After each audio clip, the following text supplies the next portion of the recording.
अद्य बुधवासरः वा अथवा सौम्यवासरः, आषाढ़ कृष्ण दशमी दिनांक 12 जुलाई 2023। 51 बरस पहले यहाँ पानशेत की बाढ़ आई थी। पातंजल योग सूत्र वैद्य दिलीप गाडगे। मूकं करोति वाचालं पंगुं लंघयते गिरिं यत्कृपातमहं वन्दे परमानन्दमाधवम्। अपि स्वशक्त्या तपसि प्रवर्तसे शरीरमाद्यं खलु धर्मसाधनम्। कनिष्ठिकाधिष्ठितकालिदासो यदुक्तवान् तद् अहमत्र वक्ष्ये। उद्दिष्टमायुर्वेदस्य स्वस्थस्य स्वास्थ्यरक्षणम्। आतुरे रोगमुक्तिश्च द्वयमेतत् प्रयुज्यते। योगशास्त्रे धुना न तस्य प्रयोजनं। द्वयोर्मोक्षप्राप्तिः स्यात् योगो मोक्षप्रवर्तकः। स्वास्थ्यं च रोगमुक्तिश्च मोक्षप्राप्तिस्तथैव च। सम्यगध्ययनेनैव आयुर्योगस्य तद्भवेत्।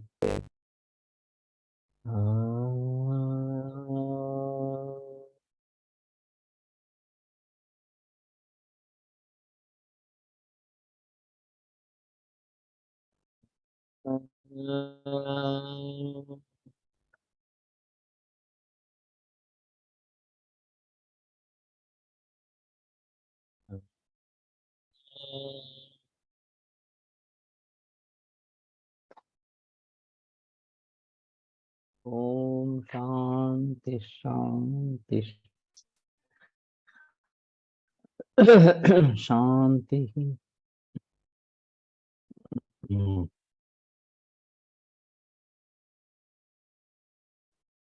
प्रथमोऽध्यायः समाधिपादः। अथ योगानुशासनम्। योगश्चित्तवृत्तिनिरोधः तदा द्रष्टुस्वरूपे अवस्थानं वृत्तिसारूप्यमितरत्र। वृत्तयः पञ्चतयः क्लिष्टा क्लिष्टाः प्रमाणविपर्यय विकल्पनिद्रास्मृतयः। प्रत्यक्षानुमानागमाः प्रमाणानि विपर्यय मिथ्याज्ञानम् अतद्रूपप्रतिष्ठम्। शब्दज्ञानानुपाती वस्तुशून्यो विकल्पः। अभाव प्रत्यालम्बना निद्रा अनुभूत विषयासंप्रमोषः स्मृतिः। अभ्यास वैराग्याभ्यां निरोधः तत्र स्थितौ यत्नोऽभ्यासः सतु दीर्घकाल नैरन्तर्य सत्कारा सेवितो दृढभूमि। दृष्टानुश्रयिक विषय वितृष्णस्य वशीकार संज्ञा वैराग्यं तत्र पुरुषातिर्गुण वैतृष्ट्यम्। वितर्क विचारानन्दास्मिता रूपानुगमात् संप्रज्ञातः। विराम प्रत्याभ्यास पूर्व संस्कार शेषोण्यः। भव प्रत्ययो विदेह प्रकृतिलयानां श्रद्धावीर्य स्मृति समाधि प्रज्ञा पूर्वक इतरेषां तीव्र संवेगानाम् आसन्नः। मृदु मध्यादिमात्रत्वात् ततोऽपि विशेषः ईश्वर प्रणिधानाद्वा। क्लेशकर्म विपाकाशैरपरामृष्टः पुरुष विशेष ईश्वरः तत्र निर्देशं सर्वज्ञ बीजम्। स पूर्वेषामपि गुरुः कालेनानवच्छेदात् तस्य वाचकः प्रणवः तज्जपस्तदर्थभावनम्। ततः प्रत्यक्केतनाधिगमोऽप्यन्तराया भावश्च व्याधिस्थानसंशय प्रमादालस्या विरतिभ्रान्तिदर्शनालब्धभूमिकत्वानवस्थितत्वानि चित्तविक्षेपास्ते अन्तरायाः। दुःखदौर्मनस्य अङ्गमेजयत्व श्वास प्रश्वासा विक्षेपसहभुवः। तत्प्रतिषेधार्थम् एकतत्त्वाभ्यासः। मैत्रीकरुणामुदितोपेक्षाणां सुखदुःखपुण्यापुण्यविषयाणां भावनातश्चित्तप्रसादनं। प्रच्छर्दनविधारणाभ्यां वा प्राणस्य विषयवती वा प्रवृत्तिरुत्पन्ना मनसस्थितिनिबन्धिनी। दिविशोका वा ज्योतिष्मति वीतरागविषयं वा चित्तं। स्वप्ननिद्राज्ञानालम्बनं वा यथाभिमतध्यानाद् वा।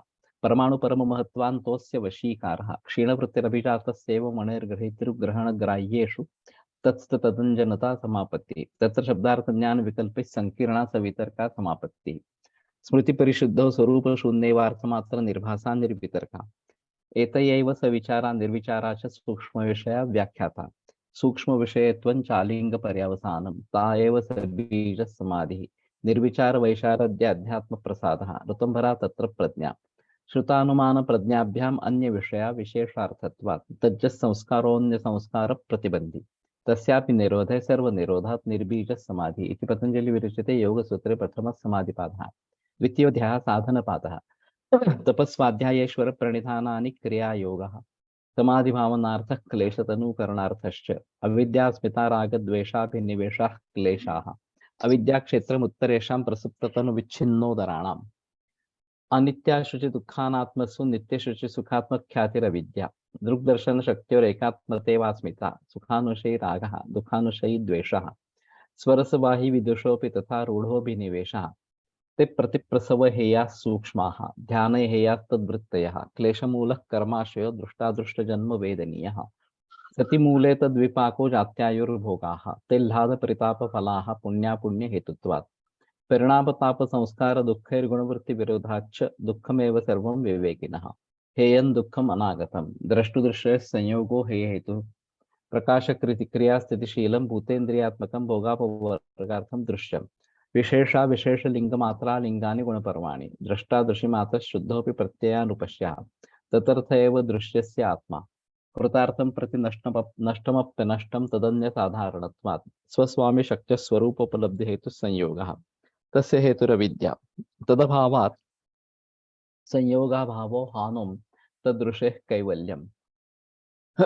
विवेक ख्यातिर विप्लव हानोपायः, तस्य सप्तधा प्रांत भूमि प्रज्ञा, योगांगानुष्ठानात् अशुद्धिक्षय ज्ञान दीप्तिरा विवेक ख्यातेः, यम नियम आसन प्राणायाम प्रत्याहार धारणा ध्यान समाधयो अष्टावंगानि, अहिंसा सत्यास्तेय ब्रह्मचर्या परिग्रहा यमाः, जाति देश काल समयानवच्छिन्नः सार्वभौमा महाव्रतम्, शौच संतोष तपस्वाध्यायेश्वर प्रणिधानानि नियमाः, वितर्क बाधने प्रतिपक्ष भावनम, वितर्का हिंसादयः कृतकारितानुमोदिता लोभ क्रोध मोह पूर्वका, मृदु मध्यादि मात्रा दुःखाज्ञानानंत फला इति प्रतिपक्ष भावनम, अहिंसा प्रतिष्ठायां तत्सन्निधौ वैरत्याख्या, सत्य प्रतिष्ठायां क्रियाफलाश्रयत्वम्, अस्तेय प्रतिष्ठायां सर्वरत्नोपस्थानम्, ब्रह्मचर्य प्रतिष्ठायां वीर्यलाभः, अपरिग्रह स्थैर्य जन्म कथनता संबोधः, शौचात् स्वांग जुगुप्सा परैर संसर्गः, सत्वशुद्धि सौमनस्य एकाग्रेन्द्रिय जयात्मदर्शन योग्यत्वानि च,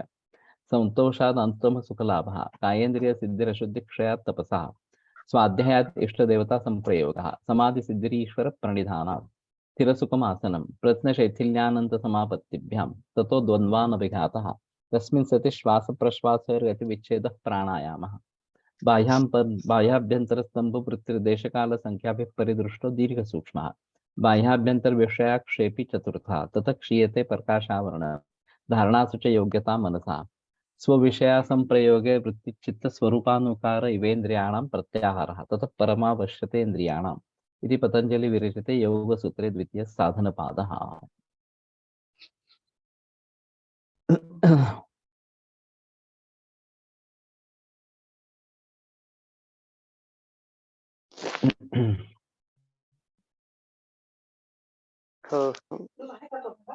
हो आहे ना देऊ का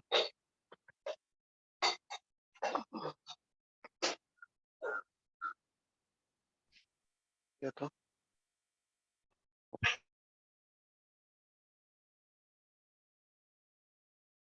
भोगापवर्गार्थ था। इतनी सिद्धता हो जाने पर त्रिगुण में जो भोग अपवर्ग वर्गार्थता है, उसमें से भोगार्थता नष्ट होके अपवर्गार्थता प्रारंभ होने की अवस्था समीप आ गई है, ऐसा समझना। तो भोग वर्गार्थता अपवर्ग वर्गार्थता भोगार्थता अपवर्गार्थता ये दो इस प्रकार के है। तो भोगार्थता यानी कि भोग लेने की इच्छा इस प्रकार से, और अपवर्गार्थता यानी कि मोक्ष प्राप्ति की इच्छा। तो जब हम इन सुख दुखों से चित्तवृत्ति का आरंभ निरोध करना सीख जाते हैं, तो धीरे धीरे हमारी तरक्की, भोग के लिए हम हमारा शरीर नहीं है और मोक्ष के लिए ये हमारा शरीर है, इस तरीके से सिद्ध होने लगती है। और फिर अपवर्गार्थ अपवर्ग या मोक्ष के लिए ये होता है। जीवात्मा को सुख दुखों के भोग होने के बाद उसको अपवर्ग के लिए यानी कि मोक्ष के लिए लेके जाना, इस प्रकार की शक्ति जो सत्वर रजतम इन त्रिगुणों में है, उसको भोगापवर्गार्थता इस प्रकार का नाम योग शास्त्रकारों ने दिया है।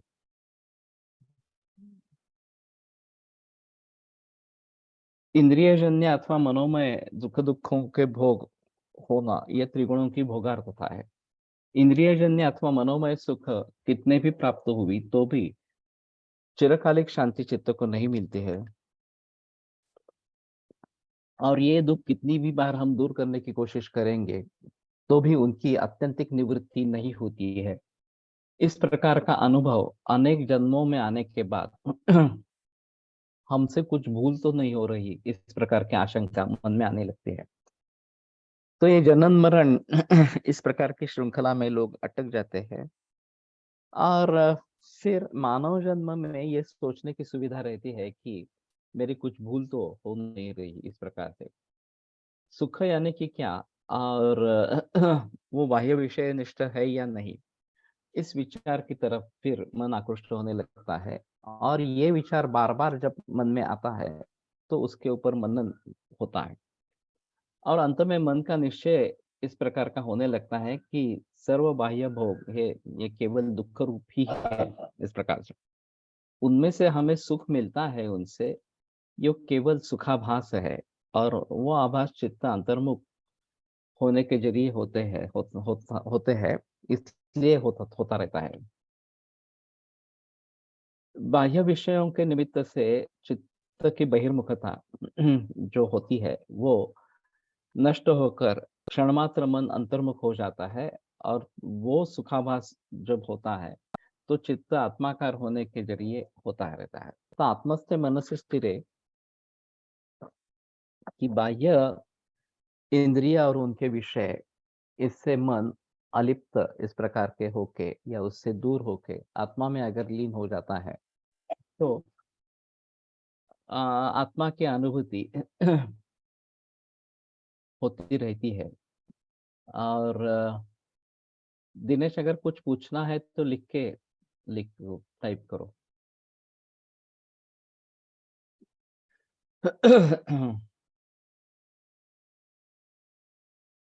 सुख बाह्य विषय में होता है, उस विषय सेवन से सभी और सभी काल में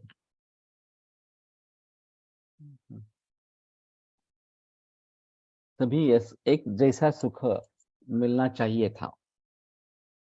शर्करा मधुर है, इसलिए कभी भी कोई भी शर्करा को खाए तो उसको मधुरत्व की प्रतीति आती है, मधुरत की प्रतीति आती है।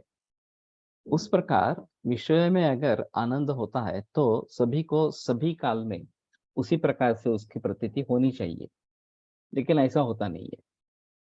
जिस विषय से एक व्यक्ति को आनंद होता है, उसी विषय से दूसरों को दुःख भी होता है, तीसरे को सुख या दुःख कुछ भी नहीं होता। तो एक उदाहरण देते रहते हैं कि कोई एक्सीडेंट हुआ है, हम रास्ते से गुजर रहे हैं, तो एक्सीडेंट देखकर एक बार मन विचलित हो जाता है कि नहीं हमें सहायता करनी चाहिए वगैरह-वगैरह इस प्रकार से। नज़दीक जाते हैं, पता चलता है कि अरे हमारा ही मित्र है, रिश्तेदार है, तो तुरंत हम उस कार्य में जुड़ जाते हैं। लेकिन अगर शत्रु है, तो आनंदित भी होते हैं कि अच्छा हुआ उसको अच्छी सबक परमेश्वर ने दिलाई। और कोई रिश्तेदार पहचान वाला कुछ भी नहीं है, शत्रु भी नहीं है, तो हम सोचते हैं हाँ, ऐसे एक्सीडेंट तो होते रहते हैं, हमें क्या लेना-देना है इस प्रकार से। तो विषय एक ही है, सुख लेना है, दुःख लेना है या न्यूट्रल रहना है, ये व्यक्ति पर निर्भर इस प्रकार का होता है और उसके पूर्व अनुभव, उसके स्मृति, उसके आधार पर ये निर्णय होता रहता है इस प्रकार से। तो एक व्यक्ति के लिए आज जिस विषय से सुख प्राप्त होता है, वही विषय अन्य प्रसंग में पीड़ादायक इस प्रकार का होता है। तो विषयों से प्राप्त होने वाला सुख, ये भ्रांति इस प्रकार की है। तो जिसमें मैं पूर्व पूर्व में रममाण होता था, मुझे बहुत अच्छा लगता था, वही विषय आज मेरे लिए पीड़ादायक इस प्रकार का हो जाता है। तो विषयों से प्राप्त होने वाला सुख तात्कालिक है, सभी जगह सभी प्रकार से इस प्रकार का होता ही है, ऐसा नहीं है।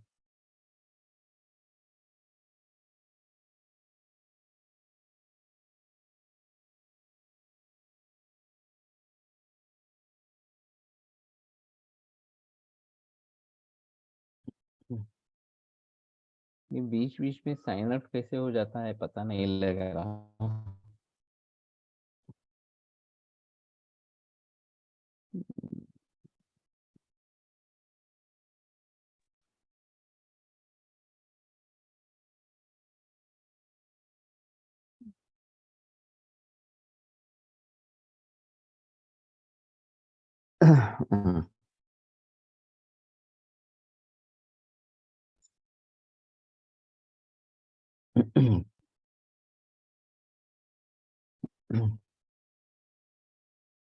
हिरण को मृगजल दिखाई देता है, लेकिन वो केवल आभास होता है और अज्ञान के जरिए उसको ये पता नहीं चलता। तो प्यास बुझाने के लिए वो उसकी तरफ दौड़ना आरंभ करता है, और जब दौड़ते-दौड़ते यदृच्छा से अगर सच्चा पानी उसको मिल गया, तो उसकी प्यास बुझ जाती है। किंतु केवल अज्ञान से वो जिसकी तरफ दौड़ रहा था, वो पानी उसको मिला नहीं।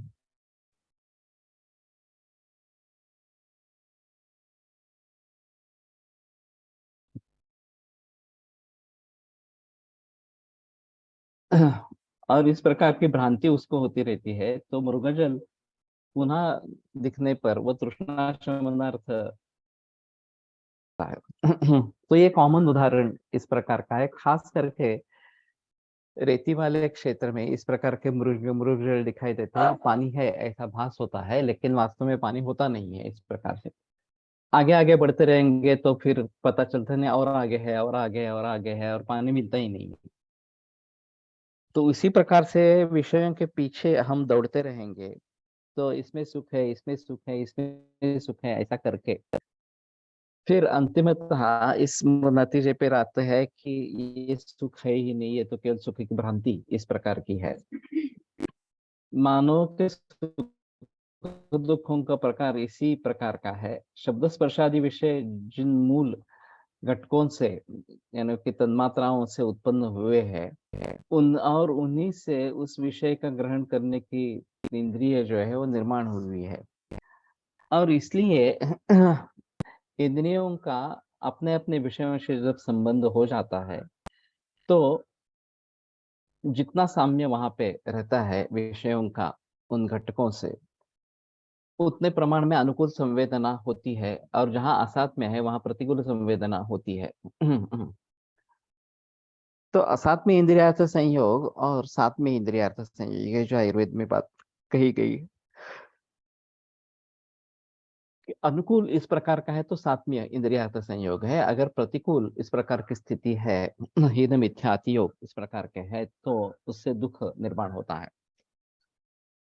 इन अनुकूल या प्रतिकूल संवेदना अनुकूलत्व के जरिए और प्रतिकूलत्व रूप के जरिए सुख रूप या दुख रूप होते रहते हैं, और इसीलिए प्राणी मात्रों की अनुकूल विषयों तक प्रवृत्ति और प्रतिकूल विषयों से निवृत्ति ये होती रहती है।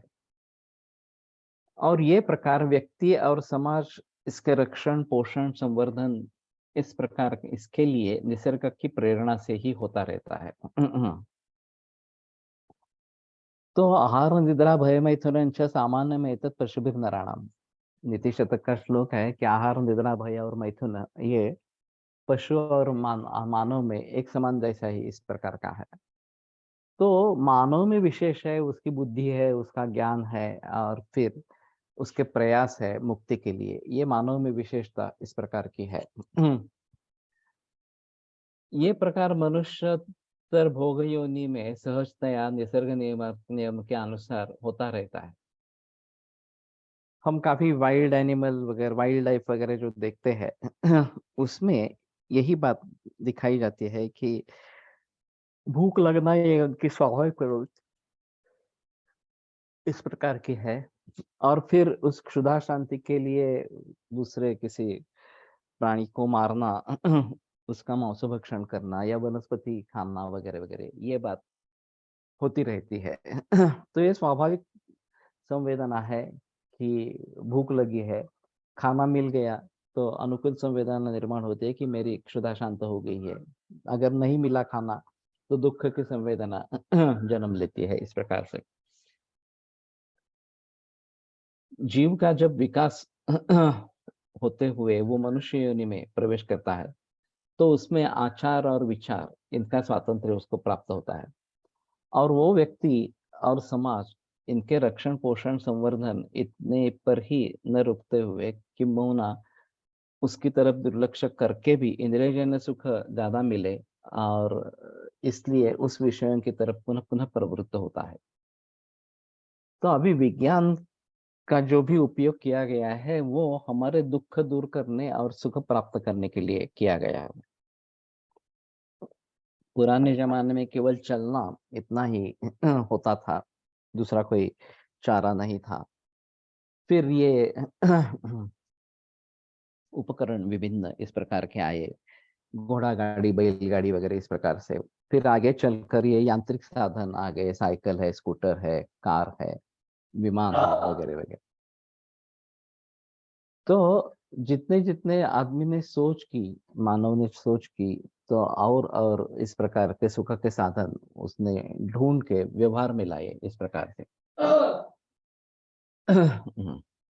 और इंद्रियजन्य दुख टालने के लिए उन उन चीजों से दूर हो जाता है, निवृत्त इस प्रकार का हो जाता है।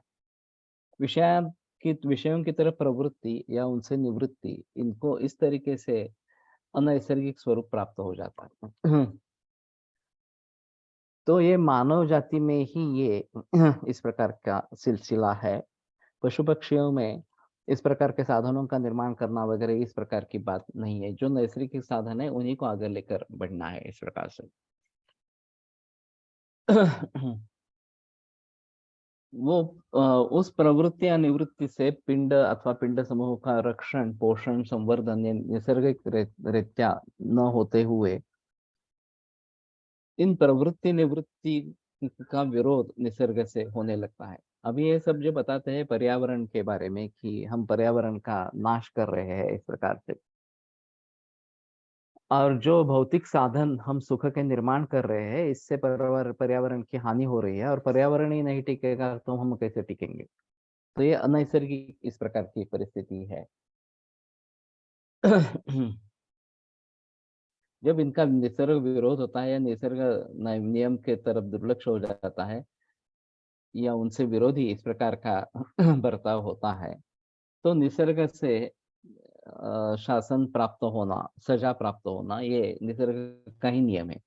तो अभी ये ग्लोबल वार्मिंग इस प्रकार की समस्या बढ़ रही है, समुद्र में ज्यादा उछाल आ रहे हैं, साइक्लोन्स ज्यादा इस प्रकार से हो रहे हैं, और वर्षा भी नियमित रूप से नहीं होती है वगैरह वगैरह।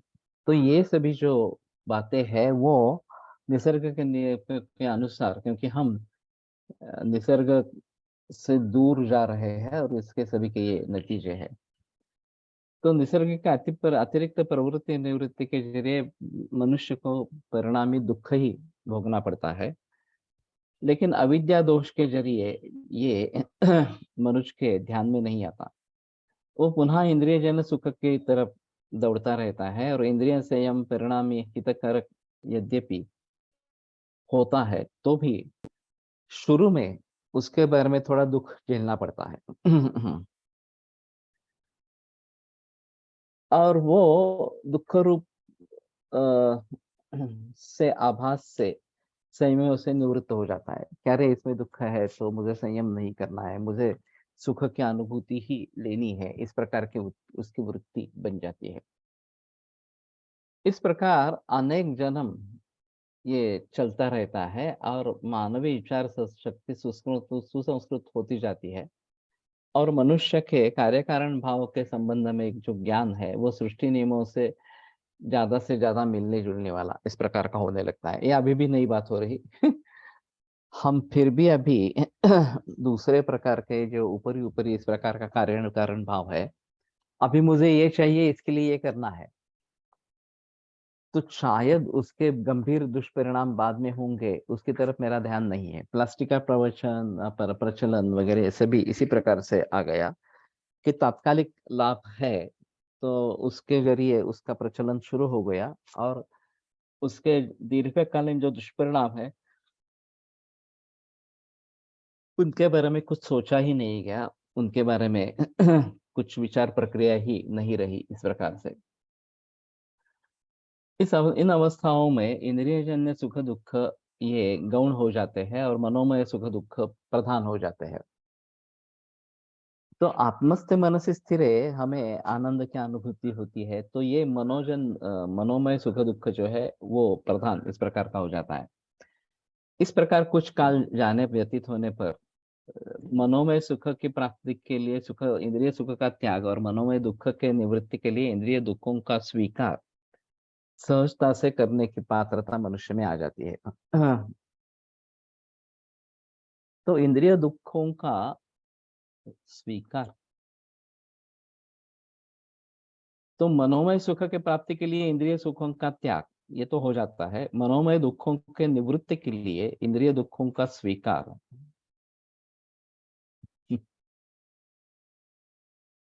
कहीं गड़बड़ है इसमें। इंद्रिय दुखों का भी अस्वीकार सहजता से, तो उससे भी दूर होना है, ये आदमी सोचने लगता है। सात्विक बुद्धि से निरक्षीर विवेक, इस प्रकार से इंद्रिय सुखों के बारे में निस्पृहता जिस प्रमाण में बढ़ती जाती है, उसी प्रमाण में अंतःकरण में रजोगुण कम होता जाता है और सत्वगुण बढ़ने लगता है।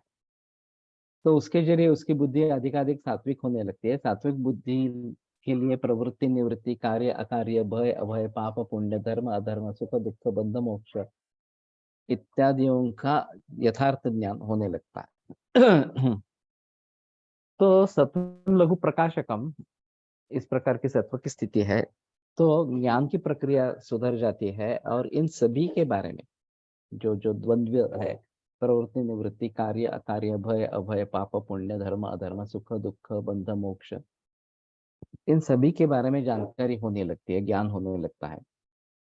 और इस ज्ञान के जरिए मनुष्य को ये निश्चित रूप से समझ में आता है कि इंद्रियजन्य या मनोमय दुख दुख रूप होने के अनुभूति है ही, किंतु जिसको हम सुख कह रहे हैं वो भी तत्वतः दुख रूप ही है, क्योंकि वो बाह्य वस्तुओं पर अवलंबन है, निर्भर है। यद्यत परवशम, जो जो परवश है वो दुख रूप ही है। इस प्रकार बाह्य वस्तुनिष्ठ सुख कितनी भी प्राप्त हो तो भी मनुष्य की तृप्ति नहीं होती है, उलट जैसे हम अग्नि में घी डालते हैं तो वो अब और भड़क उठता है, उसी प्रकार ये विषयों की आसक्ति बढ़ती रहती है। इस प्रकार से, इस प्रकार के विषय सेवन से वासनाओं का उपशम न होता, वासनाओं का उपशम होता नहीं और वो बढ़ता ही जाता है। इस प्रकार शास्त्र में बताया जाता है। साधु मुनि ये यही प्रतिपादन करते हैं और अपने युक्ति के लिए भी ये बात समझ में आती है और अपना अनुभव भी इसी बात की पुष्टि करता रहता है। तस्मात विषय सुख सुखाभास उत्पन्न करने वाली लेकिन तत्वतः दुख रूप ही है, ये भावना मन में प्रबल इस प्रकार की हो जाती है। इस प्रकार की विचार प्रणाली से विषय दुख रूप है ये समझ में आने लगता है और यही विषय संबंधी दोष दृष्टि इस प्रकार की है। इस प्रकार की दोष दृष्टि उत्पन्न होने पर जो त्रिगुणों की भोगापवर्गार्थता रूप शक्ति जिसमें भोगार्थता नष्ट होती है, खत्म हो जाती है और अपवर्गार्थता आरंभ हो जाती है, इस प्रकार का समझ लेना चाहिए। तो जब हमें पता चलता है कि इंद्रियजन्य सुख तात्कालिक सुख लगने पर भी वास्तविक परमार्थ तथा दुख ही है, तो भोग के लिए शरीर की प्रवृत्ति, आदमी की प्रवृत्ति जो होती है वो कम होते होते नष्ट हो जाती है और केवल मोक्ष के लिए प्रयास करने हैं, ये भावना दृढ़ होने लगती है।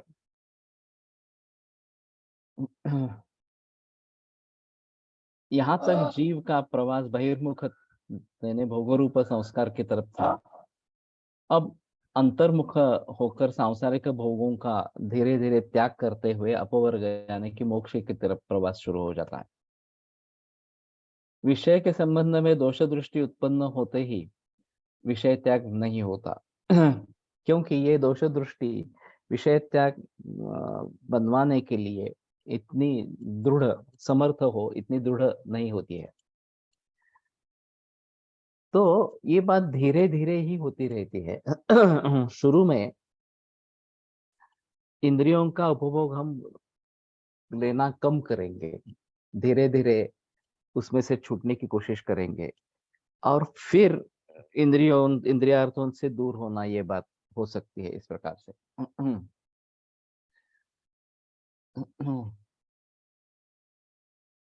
दूसरी बात ऐसी है कि दीर्घकाल तक ये बढ़ती हुई भोग वासना बलिष्ठ होती है और इसका वेग हम सवर नहीं सकते, तो मनुष्य के हाथ से विषय त्याग अचानक और तात्काल इस प्रकार का नहीं हो सकता। तथापि प्रत्येक प्रसंग से विषय दोष दृष्टि दृढ़ हो जाती है और भोग वासना दुर्बल हो जाती है और उस प्रमाण में दुख रूप होने के कारण इसका त्याग करना ही चाहिए। इस प्रकार की विषय विषय विषय के बारे में जिज्ञासा तीव्र हो जाती है।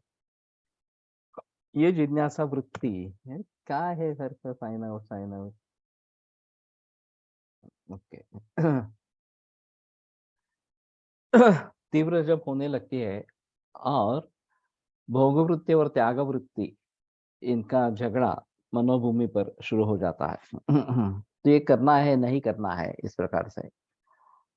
तो ये द्वंद्व है। प्रवृत्ति और निवृत्ति। धीरे धीरे प्रवृत्ति कम हो जाती है, निवृत्ति बढ़ने लगती है कि मुझे या इसमें जो सुख प्राप्त हो रहा है वो तात्कालिक सुख है, परिणाम ये वो दुख ही है। तो मुझे इससे दूर होना है, इस प्रकार की निवृत्ति की भाषा शुरू हो जाती है। तो इस काल में विषय सेवन अगर होता भी है तो पूर्व विषय सेवन में अज्ञान के जरिए ही सही, लेकिन जो सुखाभास हो रहा था वो भी अभी विषय दोष दृष्टि के जरिए होता नहीं है। तो आसक्ति के बिना सुख नहीं है, ये सर्वसामान्य नियम है। और जब तक आसक्ति छूटेगी नहीं तब तक सच्चा सुख प्राप्त नहीं होगा। लेकिन आसक्ति के बगैर भी सुख होता है, ये भी संकल्पना मन में स्थिर नहीं होती। आसक्ति के बिना सुख कैसे होगा?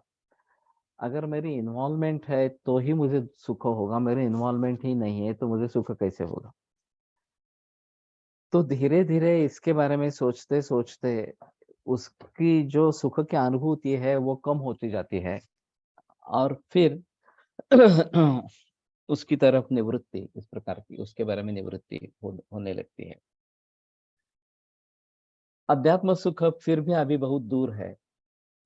इस प्रकार की जो स्थिति, मनस्थिति इदंच नास्ति परंच न लभ्यते, इस प्रकार की होती रहती है।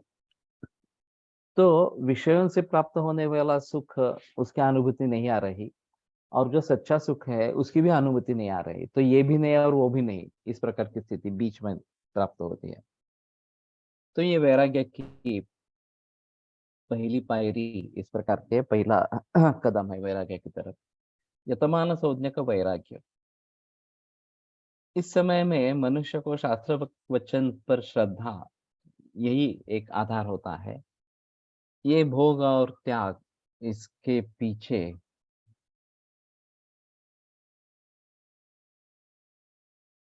और इन दोनों में अगर झगड़ा हो रहा है तो भी अग्र विषमित असला होने पर परिणाम में अमृतोपमम, इस प्रकार का होने वाला है। इस प्रकार के जो शास्त्रादिकों का आश्वासन, उस पर श्रद्धा रखते हुए मुमुक्षु भोग वासना को अपने नियमन में लाने का प्रयत्न करता रहता है, पराकाष्ठा उसकी प्रयत्नों की करता रहता है।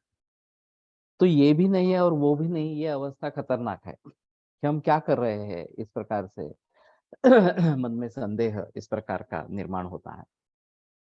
हम आयुर्वेद में जब आए और आयुर्वेद के बारे में भी कुछ पता नहीं था, एलोपैथी के बारे में थोड़ा बहुत पता था, लेकिन ये बहुत जल्दी रिजल्ट देती है इतना ही मालूम था। इस प्रकार से जैसे आयुर्वेद का अध्ययन बढ़ा और हम अनुभव लेने लगे उसके, तो धीरे धीरे हमारे मन में ये उदित होता रहता है कि अरे हाँ, आयुर्वेद बहुत अच्छा साइंस है, बहुत अच्छे रिजल्ट मिलते हैं वगैरह वगैरह इस प्रकार से।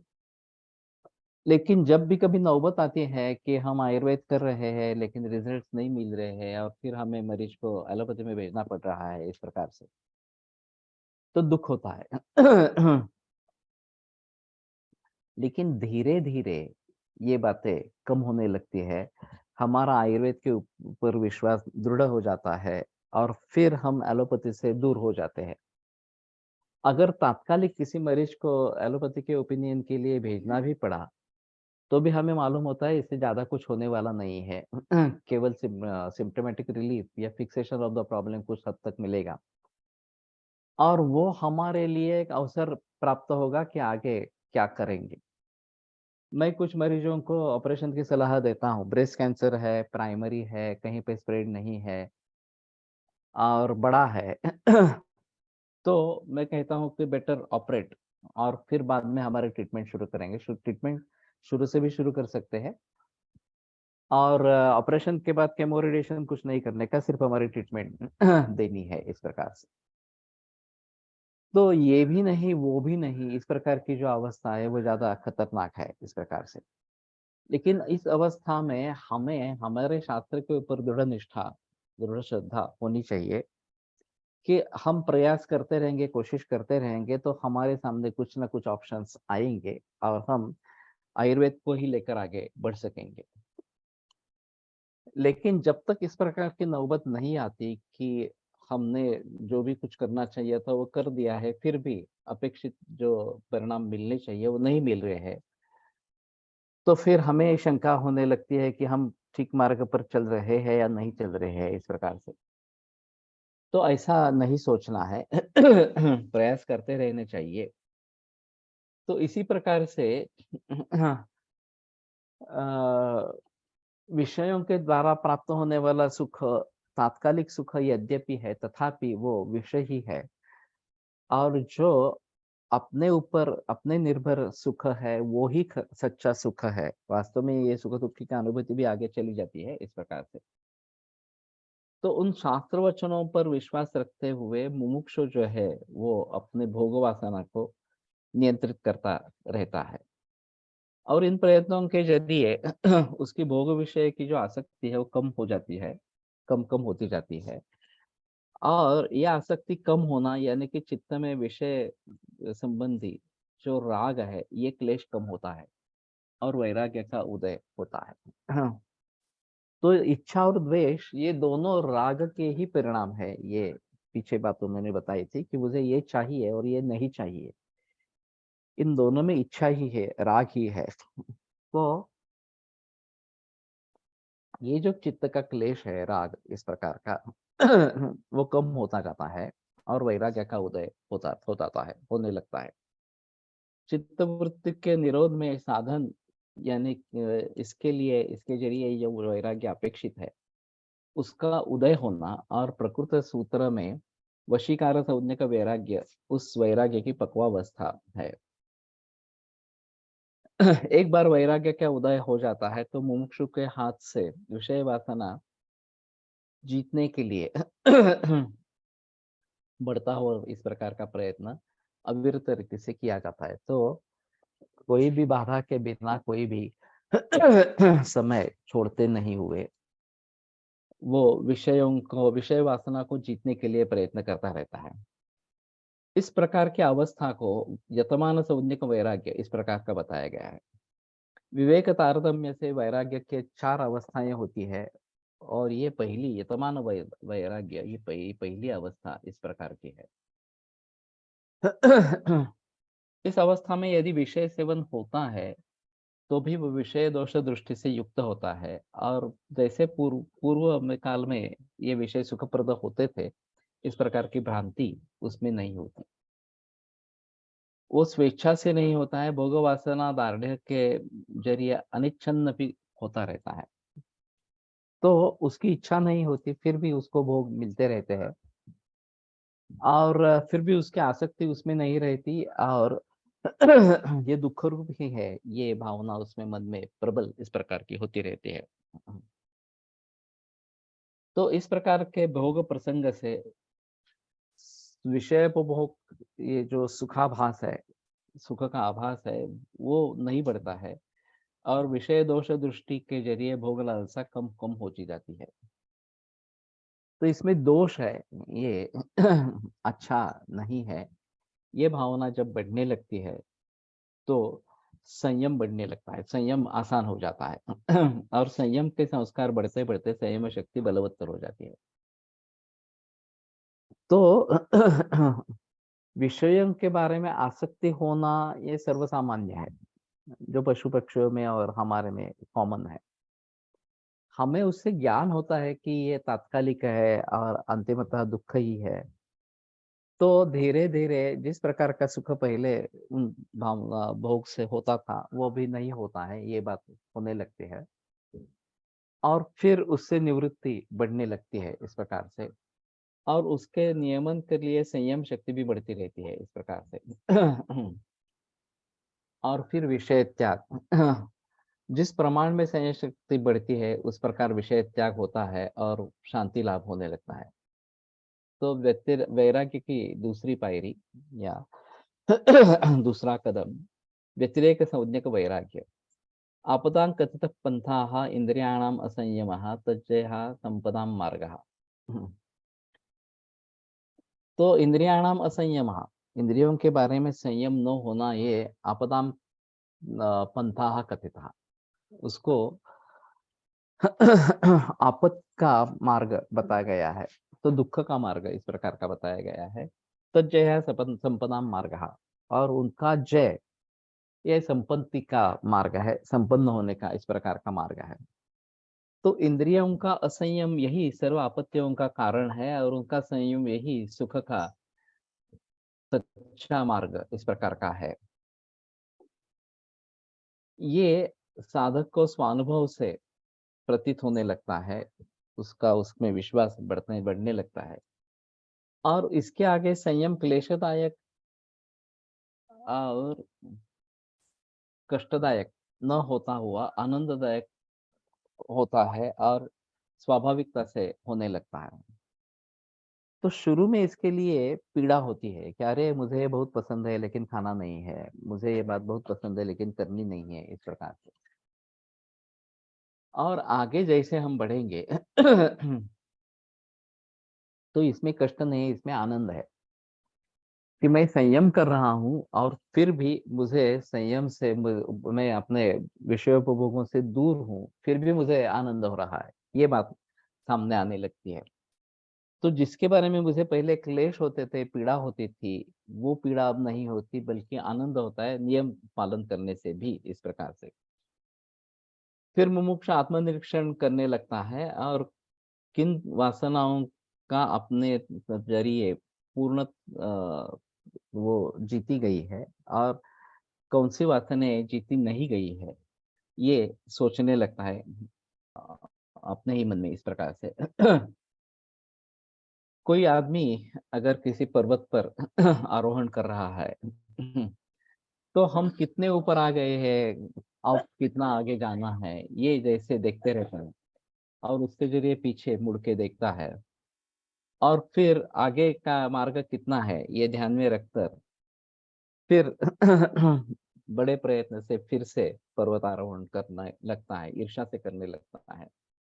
उसी प्रकार इस प्रकार से आत्मनिरीक्षण से मैंने क्या-क्या हासिल किया, मैंने कितना नियमन किया, ये पता चलने पर बस अब ये 2-4 इंद्रिय विषय है जिनके बारे में मेरा नियमन नहीं हो रहा है, उनको मुझे जीत लेना है।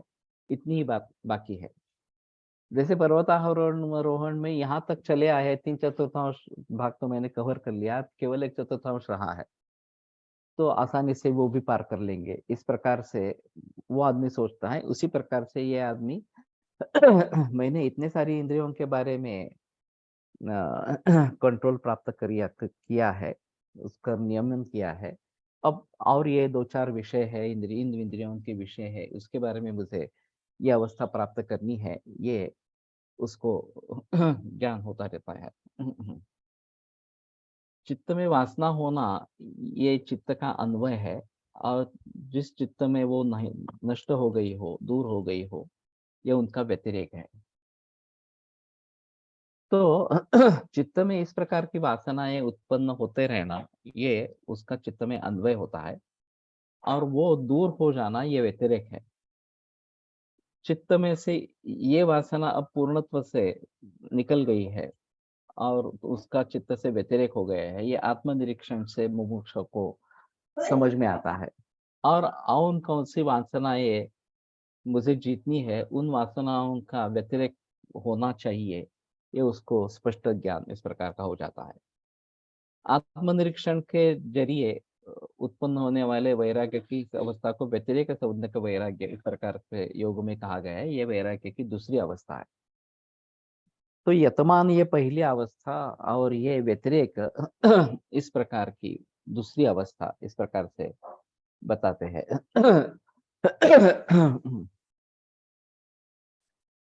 तो पहले यतमान अवस्था में सुख दुख उसके जरिए उत्पन्न होने वाला जो इंद्रिय रूपी सुख है वो भी अंतिमतः दुख है वगैरह वगैरह इस प्रकार की अनुभूति होती रहती है और वो प्रयत्न पूर्वक इनसे दूर होने की कोशिश करता है। तो इसमें अगर कुछ इंद्रिय विषयों पर काबू पा लेता है तो इनका व्यतिरेक हो जाता है, ये भावनाएं दूर हो जाती है। तो ये व्यतिरेक समझने का वैराग्य इस प्रकार की दूसरी अवस्था बताते हैं। वैराग्य की तीसरी अवस्था एकेंद्रिय समझने का वैराग्य। तो इतनी प्रगति होने के बाद जो आगे की प्रगति है वो जल्दी जल्दी होने लगती है इस प्रकार से। तो शुरू के दो अवस्थाओं के लिए काफी प्रयास पड़ते हैं, लेकिन आगे की जो प्रगति है वो जल्दी से होने लगती है। पहले चित्त विषयों के पीछे दौड़ता था उसका सुखाभास इस प्रकार का है, इस प्रकार में आता अभी उसको वैराग्य से परम सुख कोई नहीं है। वैराग्यान्न परम सुख से जनकम, वैराग्य छोड़कर सुख प्राप्त कर देने वाला दूसरा कोई साधन इस प्रकार का नहीं है। सर्व संन्यास सुखानम, चरक का भी आग्रह संग्रह है। तो आपातः दिखता है कि सभी से संन्यास ये सुख में श्रेष्ठ इस प्रकार का कैसे है। तो दुखमेव सर्वम विवेकिनः, ये जो दूसरे अध्याय में साधन पद में बताया है कि विवेकी व्यक्ति के लिए जो तात्कालिक सुख है वो भी दुख ही है इस प्रकार से। और फिर ये एकेंद्रिय सौम्य का वैराग्य निर्माण होने लगता है। तो वैराग्य से आगे दूसरा कुछ सुख नहीं है इस प्रकार का अनुभव आने के जरिए शमदमादिक्य से प्राप्त होने वाले सुख के बारे में वो सोचने लगता है, उसकी तरफ उसका मन आकृष्ट होता रहता है। और इसीलिए इसकी जो अग्रिम अवस्था है तो उसमें भोग वासना जो चित्त में फिर भी स्थित है उनका निर्मूलन करने के लिए साधक बड़े प्रयास करने लगता है, बड़े उत्साह से उसमें हो जाता है। तो इन वासनाओं के संस्कार फिर भी चित्त में शेष है। जो सुखोपभोग मैंने लिया था वो सुखोपभोग अभी नहीं रहा, लेकिन उसके संस्कार वहां पे है। मैंने एक अजीब बात सुनी थी विदेश में, खास करके पार्टनर्स बदलते रहते हैं और लैट रिलेशनशिप भी मैंने बताई थी कि एक ही समय अनेक व्यक्तियों के साथ सेक्सुअल संबंध रखना इस प्रकार से।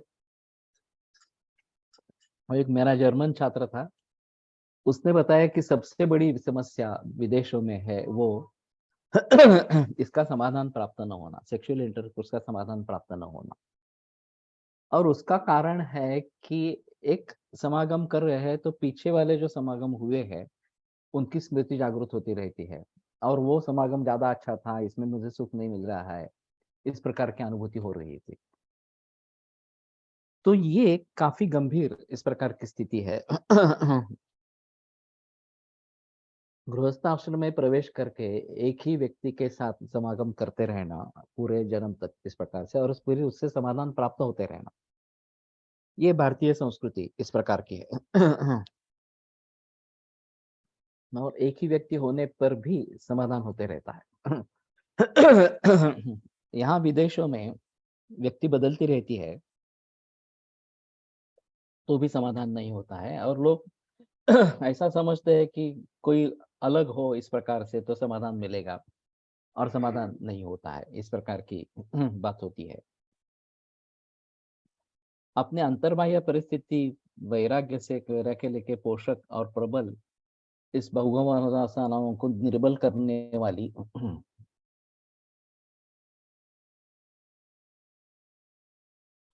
इस प्रकार से हो, इसका अच्छी तरीके से विचार करके वो अपने जीवन के बारे में उस प्रकार से प्रयास करने लगता है।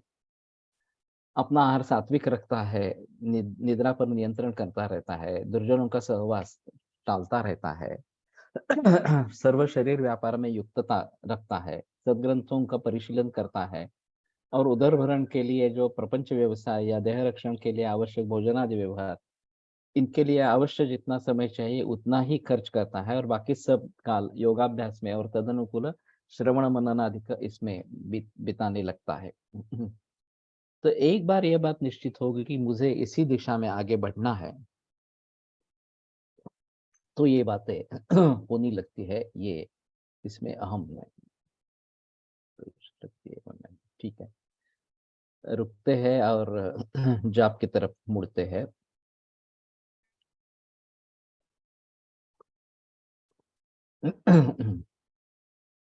ओम धन्वन्तरये नमः। ओम धन्वन्तरये नमः। ओम धन्वन्तरये नमः। ओम धन्वन्तरये नमः। ओम धन्वन्तरये नमः। ओम धन्वन्तरये नमः। ओम धन्वन्तरये नमः। ओम धन्वन्तरये नमः। ओम धन्वन्तरये नमः।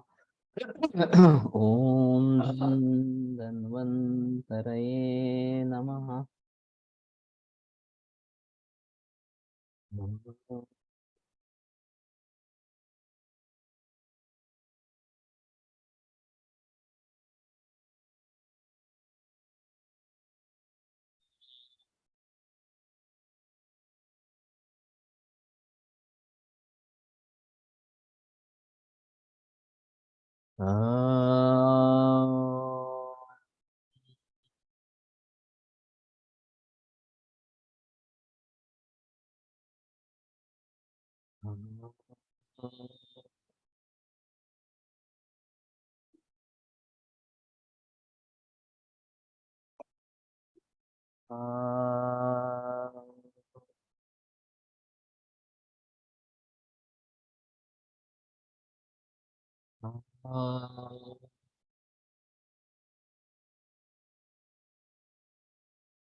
योगेन चित्तस्य पदेन वाचां मलं शरीरस्य च वैद्यकेन योपाकरोत्तं प्रवरं मुनीनां पतञ्जलिं प्राञ्जलिरानतोऽस्मि।